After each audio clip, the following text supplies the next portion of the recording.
My life is forever changed. I'm a better person now. Am I though? Hi, this is Nora. Welcome back to my channel. I've tried 4 more self-improvement habits that were supposed to change my life. Whether or not they did, keep watching to find out.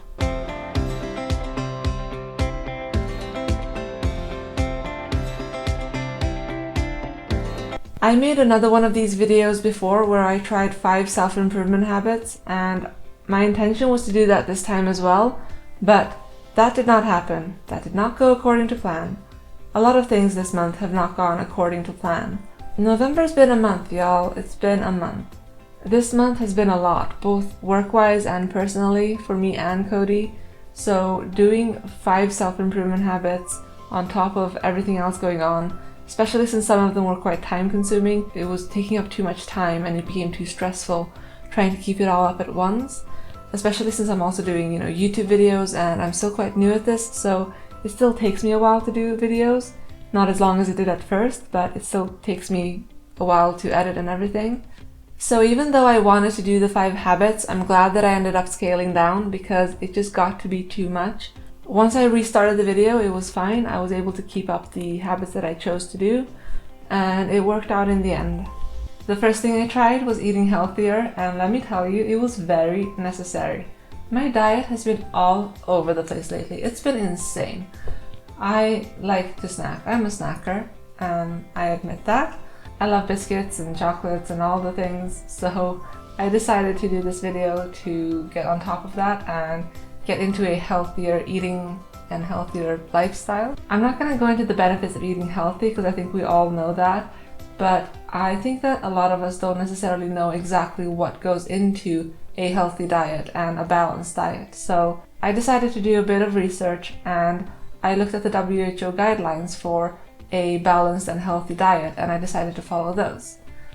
Basically, in broad strokes, it's that you should be eating 5 types of fruits and vegetables every day. You should be avoiding saturated fats and trans fats and choosing unsaturated fats instead. You should avoid baked and fried foods, and you should avoid sugary snacks and beverages, which is my biggest problem. I can do without the sugary beverages, but the snacks, you guys, the snacks. The WHO guidelines also talk about how many percentages of each thing you should be having, like how many percentages of salt and sugar and all of that, but I decided not to follow those particular recommendations. I just went with the general recommendations because I feel like if this diet is going to be sustainable long term, and I do want to have a healthy diet, long term, I need to have something which I will be able to continue doing, and I am not going to be standing in the supermarket and calculating my fibers and my proteins and my whatevers. That's just not going to happen. We have one math whiz in my family, and that is my brother. I'm okay with that. He can keep that title. This was really, really difficult. It wasn't necessarily the healthy eating, like the healthy food, that was the problem. It was the snacks. Like I said before, I'm a snacker, and I started this challenge right after Halloween. So people were bringing their leftover Halloween candy to work for weeks after that, and I cannot tell you how hard it was to walk past all of the candy on the table at work every single day and not take any of it. Okay, I know I'm supposed to be eating healthy and all, but honestly, you guys, caramel popcorn just lying out there on the table. How could I resist? So good. When it came to the meals, it wasn't really that bad. I mean, healthy meals can still be really tasty. It just takes a bit more preparation and a bit more planning to actually have everything you need at home and to cook it. Although it doesn't necessarily take more time. Obviously it depends on what you cook, but there are still recipes that are really quick to make, which are healthy and good for you. So I was trying to do things that didn't take too long because I knew that if I just make really complicated recipes then I wouldn't stick to it. A lot of the food that I normally make is already quite healthy. I just did a few substitutions to make it more healthy, like switching out white rice for brown rice and things like that. For snacks, because I couldn't cut them out completely, I ended up having fruits and vegetables. So I did either fresh or dried fruits and different raw vegetables. So for my movie night with my best friend, I had some snap peas, I had dried mangoes and prunes and some fruits. I also had smoothies to help me with my 5 a day. I only make smoothies at home, so I know what's in them, and I never put fruit juice or any sugar or anything like that in them. However, it is important to remember that according to the NHS, the smoothies that you make, you can only, no matter what you have in them, you can only count them as one of your 5 a day, because when they get blended, the fruit releases sugars and they become free sugars. So you really shouldn't be having too much of that either. One of the good things about eating healthier is that it just makes you feel better about yourself and your choices. But I think it's important to remember to not use healthy eating as an excuse for unhealthy habits as well, because I feel like that can happen sometimes. I am definitely guilty of this. I've done it before, where I'll go like, oh, I've had just salads today and I've had healthy food. I deserve a cookie. And I mean, you might. I'm not saying it's bad to have it every once in a while, but having healthy food and healthy snacks does not cancel out having an unhealthy thing. You still have to live with your bad decisions, and I am totally talking to myself here. I don't think a complete ban on snacks is sustainable, at least not for me, but I think this period of not having snacks and having healthy things instead was a good way for me to sort of get out of the habit of feeling like I had to snack on something all the time. So in that way, it's been really good.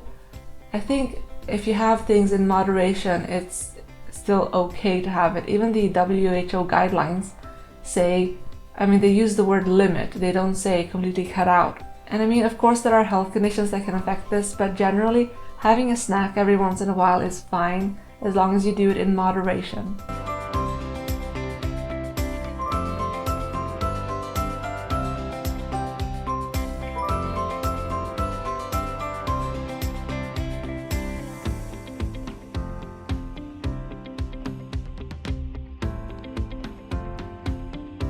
Was this life-changing?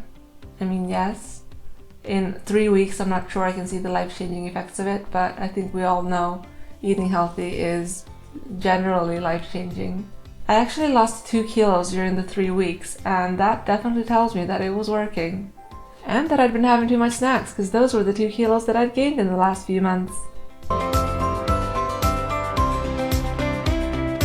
The second thing I tried was to drink enough water, and oh my god, how many times have you heard this one? I swear it's every single celebrity. It's like, alright, so now you have to tell us, what is the secret behind your flawless complexion, your amazing physique, and your perfect health? I just drink plenty of water. That's my secret. Yeah, I'm sure that's your secret. It's not the huge disposable income you have to spend on skincare products or healthcare or dietitians or personal trainers. Nah, I'm sure it's the water. What water are you drinking? The fountain of eternal youth and health? Where can I find this water? Are only rich people allowed? Anyway, moving on. How much water should we drink? Well, the advice to drink plenty of water is terrible advice because you can actually overdo it with water and make yourself sick. The NHS guidelines say that you should have 6 to 8 waters of glass. No. The NHS guidelines say that you should have 6 to 8 glasses of water every day. Obviously, we all have different size glasses, but an average glass is about 240 milliliters. So if you have 8 a day, that's 1,920 milliliters every day, which is about 65 fluid ounces. Do I know what a fluid ounce is? No, I'm Swedish. Math.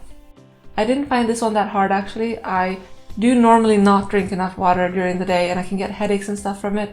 So I think it was really helpful for me to be more conscious of how much water I drink during the day. One of the things that helped me was I had a water bottle, which is also a thermos, so the water in it would stay cold all day, and that helped a lot.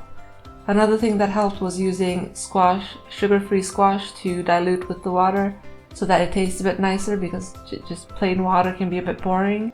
And the NHS guidelines do actually say that it's okay to use sugar-free squash or lemon or cucumber or whatever to flavor your drink.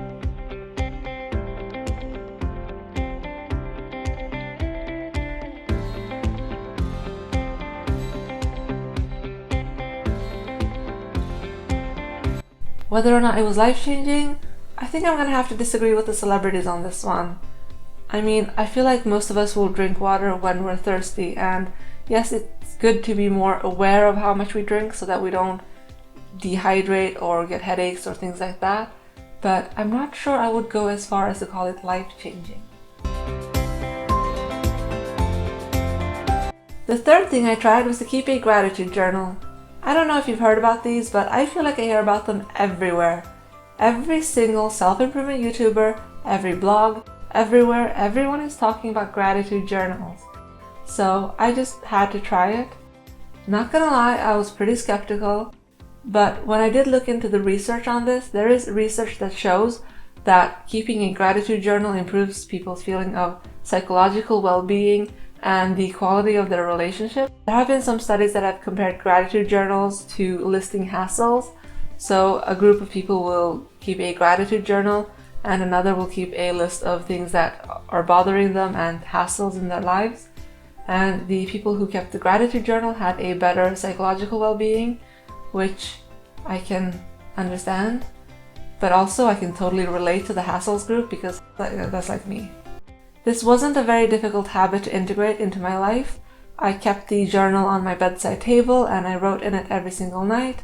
I mean, maybe I missed one night, but other than that, every single night. And it was okay. I tried to write things that I was grateful for, which had happened that day, and not keep it on generic things like, you know, you're grateful for your health or your family, because that kind of felt like cheating. And the studies generally say that you should be writing about things that are more immediate. So I was doing that, and I mean, it was nice. Even on bad days, I was able to think of a few things that I was grateful for, a few good things, and it helped reduce some of the negative feelings I'd had during the day.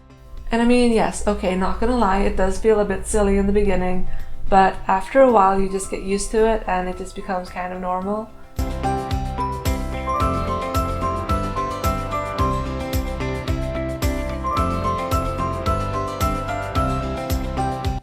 Whether or not it was life-changing though, I mean, I can't really say for me that it was. I feel like it's not something I'm probably going to continue, and I haven't continued it since I finished the 3 weeks. I do generally try to remember and be grateful for the good things in my life, and if it helps to keep that in a journal, then that's awesome. But I think that I try and do that generally anyway. The last habit that I tried was working on a passion project. I've read in a few self-improvement blogs about the benefits, the psychological benefits of having a passion project. It gives you a sense of control because you have choice over what you do. It gives you increased psychological well-being. It can give you a creative outlet, and it can help you learn something new. Now, technically for me, YouTube is a passion project and a fairly new passion project for me, but in November, for the experiment and for the video, I decided to take on a new one, and luckily it coincided with the NaNoWriMo project that I did, which I will link the video to. Basically, it was a challenge to write a 50,000 word novel in 1 month, and I decided to take that on and have that as my passion project because I have always wanted to write a book, and I've sort of been dabbling in it and not really finished it. NaNoWriMo stands for the National Novel Writing Month, and if you want to know how that went for me, you can check out my video. But this was the most time-consuming of all the habits that I tried, and it was the main reason why in the end I couldn't do more than 4, because this just took such a long time. A lot of us have that passion project that we would spend time on if only we had the time, but I think the problem is that we're never gonna have the time. We're always gonna have to make time, and I realize that can be harder or easier depending on your circumstances, but for me, I have decided to make time for my passion project, both the writing that I did during these 3 weeks and for this YouTube channel, and it means that I can't do some other things that I normally enjoy doing, and that's just a choice that I've made. But I think a few important things when you do decide to go for your passion project is to set goals, to hold yourself accountable, and my YouTube channel kind of holds me accountable, but in the long term, I have to hold myself accountable. And just because it's a passion project doesn't mean it's always going to be fun. It's not always going to be something that you really want to do right then in that moment, but you have to make yourself do it, even on the days when you don't feel like it. this habit, I'm gonna have to say, is actually life-changing because it gives you a sense of accomplishment. Like, I'm making progress towards a goal that matters to me, and even when that progress is slow, and even when it feels frustrating that I'm not able to achieve as much as I want, I still feel like I am doing something important to me. A lot of the time, I can sort of feel like in my spare time, I just zone out in front of the TV or computer and I don't do anything. But now I was actually actively working towards a goal and it felt good. And that's sort of been the case with both the writing and with this YouTube channel, because they're both passion projects for me and they've helped me feel like I'm actually spending my free time, creating something. And I do like being creative. I'm definitely going to continue writing my book, and I'm not going to stop until it's finished, no matter how long it takes.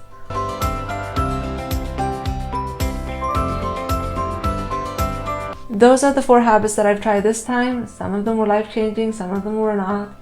I think in the end, it's sort of subjective, person to person, whether something is going to change your life or not. But I think that you won't know unless you try it, so I think it's worth trying. Alright, thank you for watching and I'll see you in the next one. Bye!